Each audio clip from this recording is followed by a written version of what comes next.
28 years, that's how long Scotland waited for this night. 36 years since they'd actually won one. And tonight, in a packed stadium just outside Boston, with bagpipes echoing through the parking lots in sunrise, the wait finally ended, but the man who ended it, he wasn't even thinking about himself when he scored. Scotland arrived with a simple message: this isn't a side here to make up the numbers. Manager Steve Clarke called it a chance to do something special. But standing in the way was Haiti, tournament debutants, dangerous in transition and carrying their own fairy tale. Their captain, Frantzdy Pierrot, grew up just down the road in Melrose, Massachusetts. For him, this wasn't an away game, this was a homecoming. 64,000 fans packed in, a wall of red from the Tartan Army.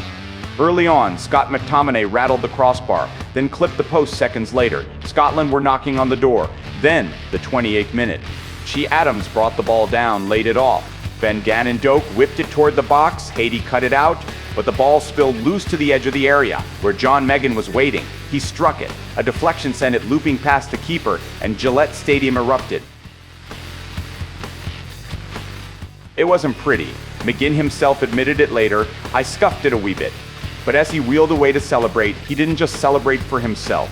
He cupped his hands around his eyes like a pair of glasses, a message to his young nephew Jack, who wears glasses on the pitch back home. It means the world to me. I'm sure when he goes back to school, all his classmates will be talking about it. One goal, two stories, a nation's drought, broken, and a little boy somewhere in Scotland just became the coolest kid in his class.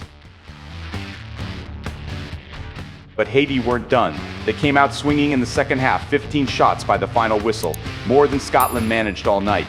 And then, the 85th minute, Frantzdy Pierrot, the kid from Melrose, playing minutes from his old high school, rose above the Scottish defense and met across with a thundering header. It flashed just wide. The Tartan Army held their breath, then exhaled.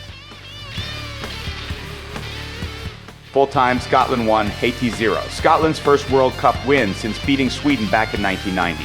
Their first goal at the tournament in over 10,000 days. And with Brazil and Morocco drawing 1-1 elsewhere, Scotland sit top of Group C. Steve Clarke didn't call it relief.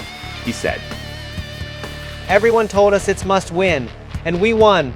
This group of players deserve it. Sébastien Mignet, Haiti's coach, was more rueful. We're playing at an extremely high level, but you can get punished with one oversight. For Haiti, heads stay high. They pushed a top 30 side to the brink, and Pierrot's homecoming gave a nation back home something to believe in. For Scotland, the real test begins now. Morocco will wait on Friday, then Brazil and Miami. 28 years of waiting is over. But the bigger question now, can the Tartan Army's fairy tale survive the group of death?